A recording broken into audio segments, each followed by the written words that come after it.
For around 1,000 years, London was contained almost entirely within one county, Middlesex, but by April of 1965, that county had disappeared. So what happened? Well, to get to the bottom of this, we have to look back. Not to 1965 just yet, but to 1889. This was the year in which county councils were established as a new tier of elected government. Among these was the brand new administrative county of London, created as a means of reducing the burden of the patchwork of parish vestries and district boards deemed ill-equipped to handle the rapidly growing population of late Victorian London. A section of Middlesex was lost in an area comprised of central London and parts as far west as Hammersmith and as far north as Hampstead. Kent and Surrey lost a little territory as well, while Essex got away scot-free, on this occasion at least. But of these four counties, only one would be wiped off the face of the map, quite literally, just 76 years later. But why? And to a county that contributed so much to our history and culture, for that matter? Well, let's take a deeper look as we celebrate all things Middlesex. So, where to begin?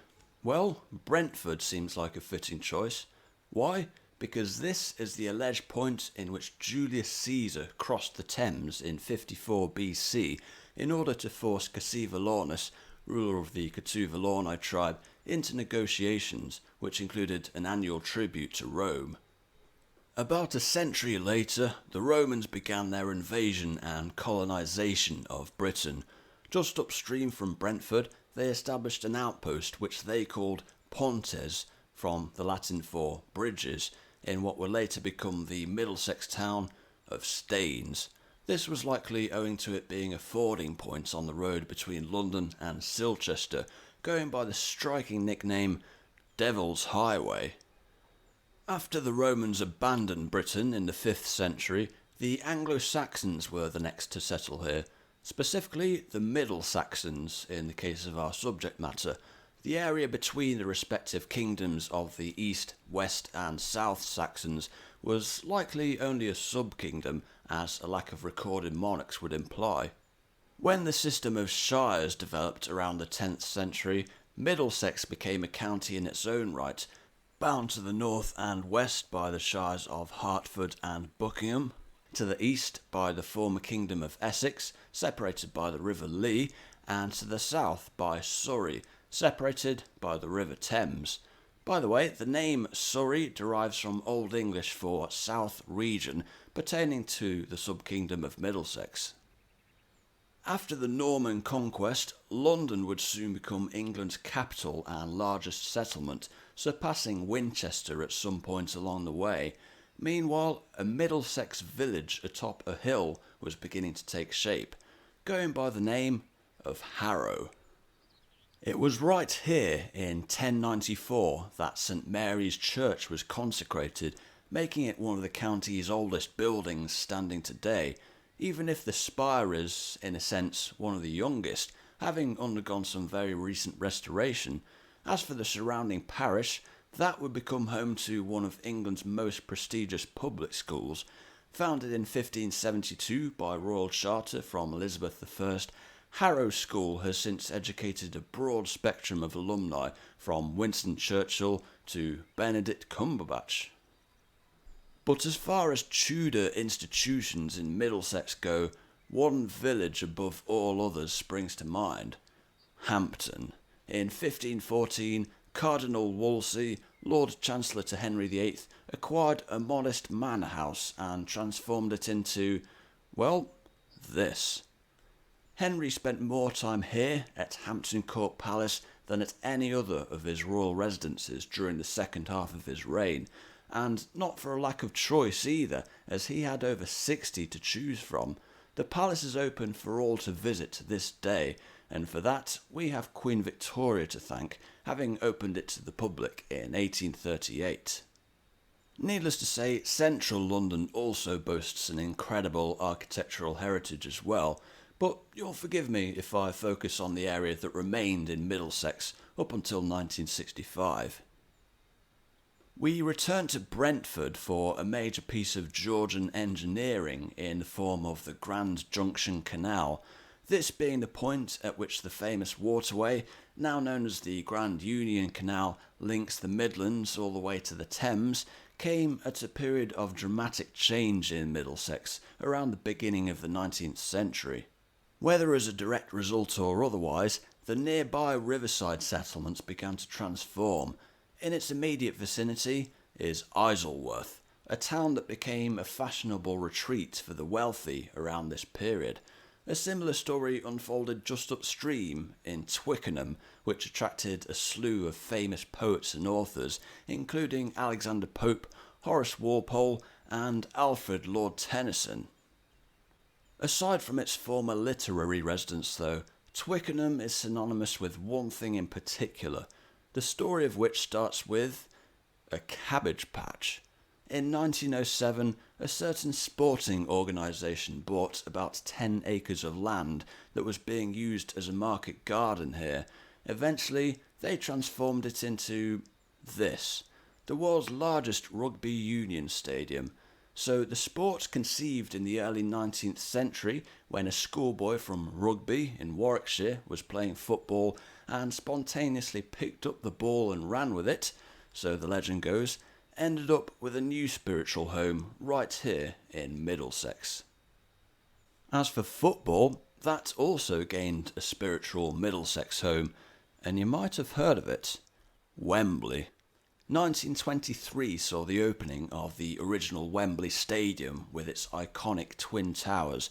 After 8 decades of hosting cup finals and England matches, it was demolished and replaced with its current incarnation, featuring 90,000 seats and an arch that can be seen for many miles across northwest London. But there's one other stadium of national importance, and for that we have to dip into pre-1889 Middlesex and to St John's Wood, home to Lord's Cricket Ground. Situated here since 1814, albeit with 2 nearby predecessors dating from 1784 and 1809 respectively, Lord's would eventually become considered the home of cricket. And with the England and Wales Cricket Board as its current tenants, it's hard to argue with that. Of particular note regarding our subject matter, it's been the home ground of Middlesex County Cricket Club ever since 1877, so even if Middlesex no longer exists in a technical sense, it still lives on via one of England's great institutions, that of leather on willow. On the cultural front, we're just getting started. In 1902, filmmaker Will Barton bought a certain white house in the leafy Middlesex town of Ealing and converted it into a studio. This went on to become what is today the oldest continuously working studio facility for film production in the world. During the 40s and 50s in particular, it ushered in a golden age of British cinema, with the famous Ealing comedies spawning from here, with films such as Passport to Pimlico, The Lavender Hill Mob and The Lady Killers, to name just a few. As for the 21st century, notable film and TV productions have included Shaun of the Dead, Downton Abbey and Darkest Hour. Competition came by way of a famous Middlesex village that, in common with Staines mentioned earlier, has since become part of Surrey, and that village is Shepperton. In 1931, Scottish businessman Norman Loudon bought an estate here, which would become Shepperton Studios. Among its credits are The Third Man, Dr. Strangelove, A Clockwork Orange, Alien, and many more. But Middlesex has provided another priceless contribution to the world in the form of music. For starters, we only have to backtrack to Ealing, where at Ealing Art College during the late 60s, Farrukh Bulsara met Tim Staffel, singer and bassist in a band named Smile. After Staffel quit the band in 1970, Bulsara, otherwise known as Freddie Mercury, joined as lead singer and renamed the band Queen. And just down the road from Ealing is Acton. Roger Daltrey, John Entwistle and Pete Townsend all attended school here. They formed a band first known as the Detours, then the High Numbers, and finally the Who. Keith Moon from Wembley completed the lineup on drums, and the rest is history. Then, at the northern end of the county, is Muswell Hill, where brothers Ray and Dave Davis grew up. Here they met Pete Quaife and formed a band called the Ramrods. Joined by drummer Mick Avery, they renamed themselves the Kinks. Meanwhile, in East Finchley, about a mile away, a future star was born in 1963, George Michael.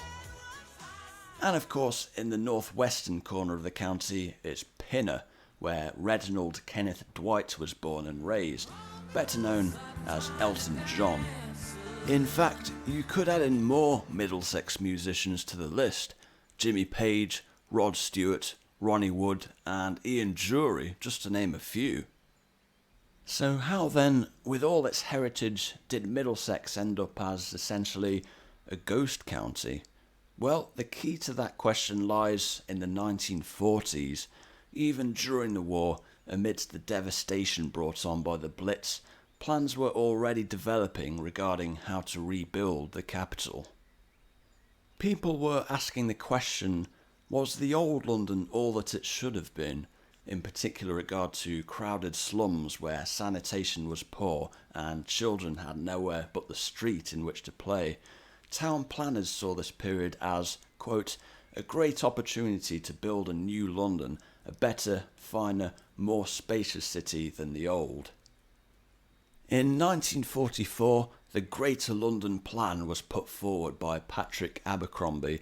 This contained a proposal for a green belt ring to limit outward expansion, which would ultimately become the border of London itself. Owing to Middlesex's geography, the vast majority of the county fell within the green belt. Rather than retain the remaining areas as exclaves, they ended up ceding to Surrey in the west and to Hertfordshire in a tiny part of the north in the Potters Bar area. In 1963, the London Government Act was given royal assent and came into effect on April Fool's Day of 1965. But this was no joke. Middlesex was no more, and in its place was Greater London, a new county that it would share with parts of Essex, Kent, Surrey and a tiny sliver of Hertfordshire, leaving its sense of identity in a state of ambiguity. But an identity and heritage, nevertheless, that it should hold with pride, as should any other county for that matter, past or present. But without wishing to speak for others, I'll give the last word to one of the county's own, Highgate-born John Betjeman, the great 20th century poet, who in the late 60s declared, Keats and Leigh Hunt, in better lines than these, have praised your misty fields and towering trees. Constable's brush, with light and liquid fire, immortalized this unforgotten shire. Dear Middlesex, dear vanished country friend, your neighbour London killed you in the end.